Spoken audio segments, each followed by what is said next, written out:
So of all of the teachers here at the center, you are probably one of the most unique in the many hats you wear. You know, you have a full-time job in the music industry. You know, you teach on Zoom, you teach in the studio, you play in a band, you have a couple dogs. How do you do it? What's the elixir? That's a great question. What is the elixir? I'm just blessed with abundance. I really am. I get to do all of these things I love. I love music. I've been involved with music for a long time. It's always been a passion since the earliest, my earliest memories. And I've been able to have a career in music, and it allows me to enjoy that part of the day tremendously. Every conversation is about music in some way, shape, or form, and has been for decades. And I'm able to teach nights and weekends, and it doesn't interfere. It makes for a full day, but it doesn't interfere, and I have as much a passion for yoga as I do music. And so being able to do both. Sometimes the dogs will need a little extra care. That's where it gets a little delicate. Taking them out at midnight so they can pee. It's like, who's going to do it, me or you? Yes, but you know, there's no elixir. You know, sometimes I'm tired. You know, days are full, but that's. Well, I love just you say that I'm blessed with abundance. You know, just having that sense of you know, there is abundance in the universe as opposed to, you know, scarcity. You know, and so that in itself. Now you have been teaching at the Center for Yoga for quite a while, and you. 14 years I've been teaching here. Amen. Yeah. And may it be another 14. From your lips. And there's something you've said, an analogy that you've, can you give us the analogy of the cast iron pot? Happy to. This room is very special to me. It's one of the first places, it's not the very first, but it's one of the first places that I started practicing yoga. And it's a place where when you come in, when you walk in, when one walks in, the lineage is just, it's under your feet, it's in the air, it's a very special place, and I could feel that immediately. And as a practitioner, and then taking teacher trainings, and now teaching here for quite some time, I don't know how 14 years have gone by, but this room to me, there are many folks who have practiced in this room for well over a decade. They've processed their lives in this room. Ups, downs, losses, gains, relationships, jobs, all of the ups and downs of life. It's been processed in this room on their mats. And this room has also seen over many, many years, many visiting teachers of many styles and many offerings. Great teachers. And then also, I remember seeing Krishna Das in a concert here years and years ago. I think there were almost 200 people here. Yeah, there was a line out the door and down Larchmont. Wow. And there were so many shoes down in the foyer. You couldn't move. One couldn't move. So, with everything that's gone on in this room, I just feel like I have the analogy that these walls are akin to a cast iron pan. Where a cast iron pan, cook in it over time, and yes, it's cleaned, but the spices and the oils and everything that's being cooked in that pan seeps into the pan over time. And so when you cook with the pan, it everything that came before it seeps back into what you're cooking in some way. It flavors it, it colors it, it seasons it. I remember, because my first yoga class ever was here in 1982. And when Center for Yoga closed and there was a for lease sign, and then we were able to open it again, and I walked in the door, I just put my hands on the floor, I kissed the floor. It was like, this is where my life, you know, my adult life began. So your analogy is so perfect that there is sacred energy, there is Shakti here. Yes, I wholeheartedly feel that.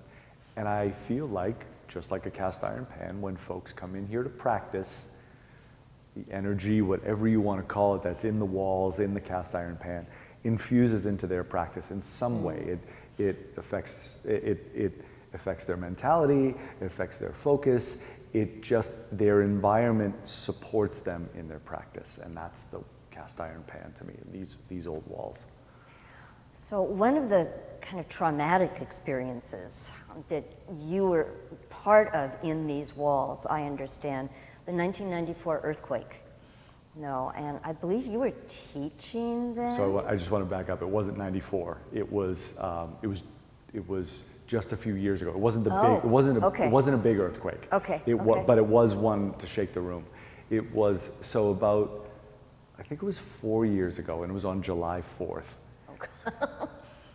The room was, I think it was July 4th because on holidays, usually the studio closes later in the day, so there's more people in the earlier classes. Mm-hmm. So I think there were probably 80 people in the room, 80 plus people in the room. And so we're this far away from each other, which creates a whole other wonderful energy. And I remember we had just gone to downward dog, and I think folks went into child's pose, and all of a sudden there was an earthquake. And I was up here, I was teaching, and all of a sudden all these heads popped up, and there was wide eyes, and there's an anticipation when that happens of, is it over? What's next? It can bring fear. And so the lights were swaying afterwards for several minutes afterwards, and there were a couple folks in the room who work for hospitals, and they quickly left just because they didn't know if they were needed. Right. So they quickly left, and then several folks, you could just see the room was not settled, and so the whole rest of the class, instead of balancing poses and things where people might already be shaken and not be able to really find their balance, we did a lot of low to the ground, which I learned from my teacher, from Gene Heilerman. Low to the ground, a lot of grounding work. It became less about what level the class was and more about bringing people back to center. So then you were able, there's a large number of people here having just gone through a traumatic experience. You were the voice who was able to help them find a place of rest within. So we've collectively just been through a similar traumatic experience, the pandemic and being quarantined. And to a certain extent, the lights are still swinging, yes, with the Omicron or whatever, and yet we're teaching again. So how have you been able, how has this process been for you? It's been a really interesting process to teach with the pandemic. Pre-pandemic, there were several teachers who did some work online, but a lot of us were in the studio primarily, myself included, and abruptly everything went online. And that's a whole different way of teaching. It's a whole different way of practicing. It's a completely different way of viewing students. Mm-hmm. So some folks are at home, most folks are at home, or wherever, a space they could practice, often it's their home. A lot of time cameras are off. A lot of times cameras are focused on their feet, or one can't see their whole physicality. And a great part of my teacher training was learning to observe. It was learning to observe the student, both what you see in their physicality, but also observing their energy. And that's a lot trickier in an online format, right, especially if one needs glasses like I do and I'm far away from the screen. Right. So teaching online, at first I was unsure how it was going to go. And then what I've come to realize is that it made me flex a different muscle, to learn to work a different muscle as a teacher. Mm-hmm. So yoga's tools are wide, and there are many, and we can focus on certain ones in certain situations. And sometimes those are the beneficial tools, And in other situations, we might pull out, like the earthquake we talked about, might pull out a different tool. And so I have found that there is still wonderful community online, but it changed how I teach in that forum. Right. Which has then infused its way back. Some of the knowledge that I gained there has infused its way back into my in-person classes. Oh, say more. Fascinating. Good. Okay. Yeah, I mean, as a teacher, I'm observing different things on Zoom. I'm not observing anymore, even though it's harder to for me. Right. We're observing different things. Right. We're looking for different prompts within a student's practice. And so those prompts that I've now learned to see on Zoom, perhaps I never learned to see before in person. And so I look at it as my toolbox has gotten bigger and I've got more tools in it now. No, I think one of the things that really changed for me when I started teaching online, having in the early oddies, yoga can never be online. You know, back in the 2000s, 2002, you know, having studied yoga for so long, no. And yet, when it was a necessity, as a teacher, I've often kind of had a certain personal distance from my students. You know, like I have the role of the teacher, and then if it's a friend, it's really different. So with my students, there's a certain professionalism. But I found with Zoom, and especially with the pandemic, when everybody was so unsettled, you know, that the most important thing was just to recognize we're here together. Yes. You know, and so walking into the studio, it's kind of a given we're here together. You hear the om, but when everybody was in their own home, you know, to take off that role and say, you know, how are you? I see your dog, I see your cat, or you know, will you please introduce me to your kid? It was a whole different way of accepting, you know, the larger part of community, and that was really special. You know? It is. It's incredibly special, and it's vulnerable for folks. They're in their home. Yeah. You know, when someone's coming over, I usually clean up first. You know, now I don't have that. I'm just turning my camera on. You know. Right. Right. And so that can just bring different considerations for someone. Right. We don't know what people are coming to the mat with, what experiences and such. So there's an openness and a warmth that needs to be, I think, even further accentuted. Further cultivated. Yes. Yeah. Further cultivated. And I'm glad that you bring that up because, again, going into kind of this experience of trauma, what with the Black Lives Matter and COVID and everything that we've been through recently, we've come to recognize, and the Me Too movement, you know, we've come to recognize that each individual at some point in their life, you know, has experienced some form of trauma. And in the body, you know, I mean, I know when I first started, I might burst out into tears in Ustrasana, camel pose, I mean, you know. So I find my language has changed a little bit, you know, to be more welcoming, more invitational. So it'll be interesting as we come back into the studio and we welcome people, and globally we've gone through this chapter, you know, how our teaching and how we build community will be seasoned by that experience. I have, over time teaching, I have tried to continue to make language more inclusive. And a situation like this, and inclusive can have a variety of meanings, but with folks coming out of venturing into the studio, perhaps tentatively, being around people, practicing with a mask, people can be showing up here in room very tentatively, and it's important to be further welcoming and further open and just try to help people through our every tool to help them have a comfortable and grounded experience. So building on that, many of our students have been practicing for quite a while. How do you recommend a student who's ready for kind of something beyond just the what would you say to a student who wants to go deeper into their practice? Going deeper into one's practice can look many different ways, right? Adhikara is studentship, but what that means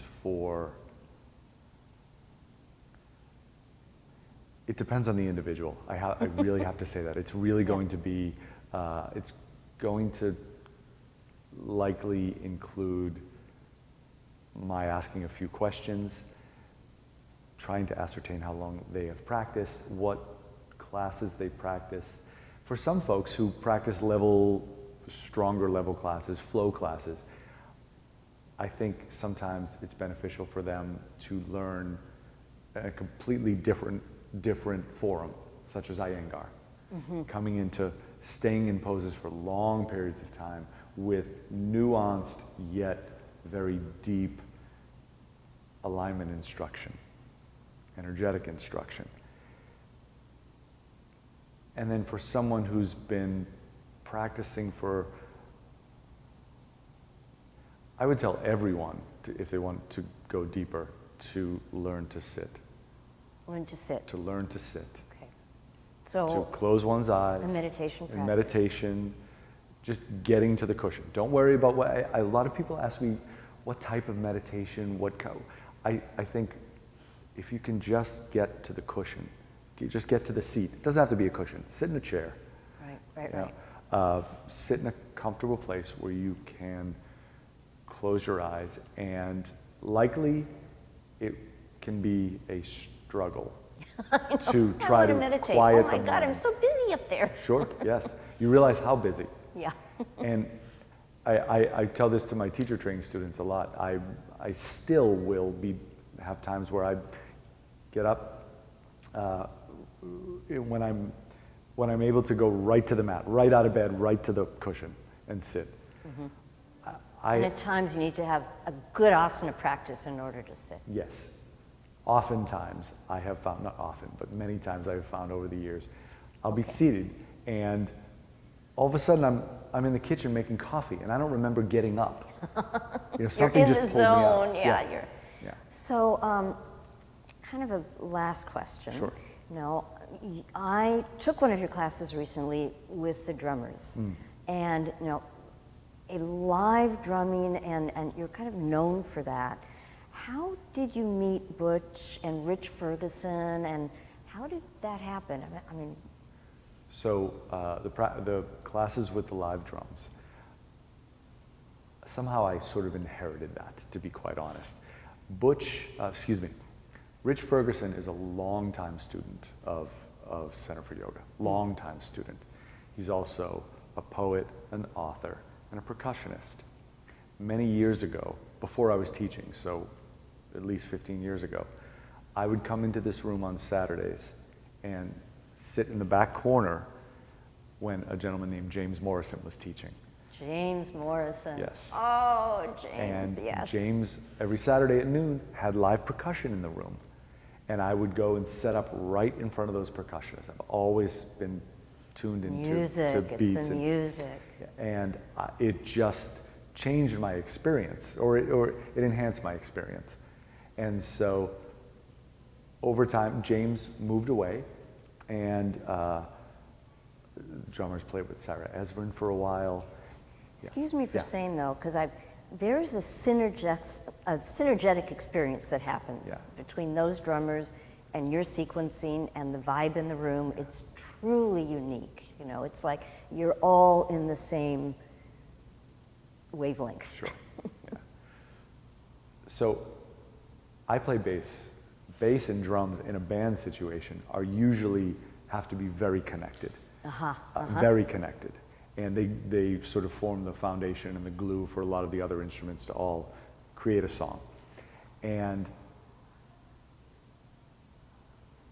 I feel like when I am teaching and they're playing, the drummers are playing, we never look at each other. I feel like we're in a jam session, and we have to tune into each other and what we're each doing, and does it work together? And so Believe me, it does. Yeah. Well, thank you. That's nice of you to say. But I've been in yoga classes where there's a live musician, and this is not in any way a criticism, but there's a difference between someone playing music in the corner versus tuning into the rhythm of the class and trying to sync up what they are doing with the class. And fortunately, both Butch and Rich are yoga practitioners.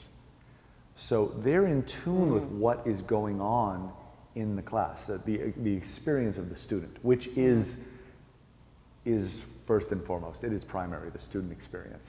So if they're tuned into that and I'm tuned into that, then they are sometimes playing rhythms based on what I'm teaching, and I am sometimes teaching based on the rhythm they're playing.